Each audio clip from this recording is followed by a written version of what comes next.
ទាំងនេះគឺជាសកម្មភាពដែលខ្ញុំដល់ចំណៃ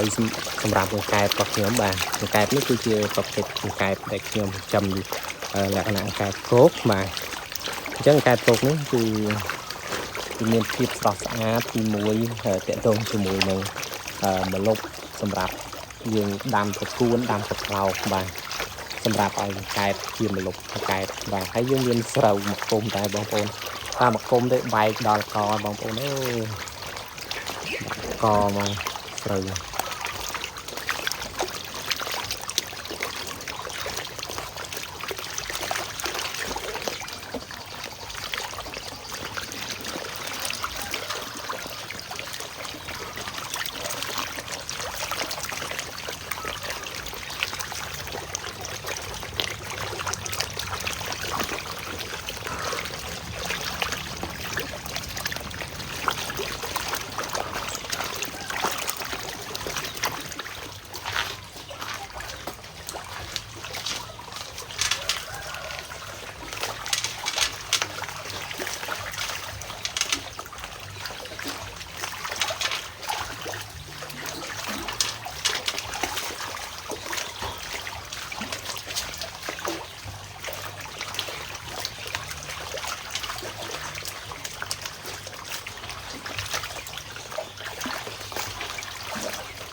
ដល់ពេលអញ្ចឹងមិនឃើញក៏តាំងកែប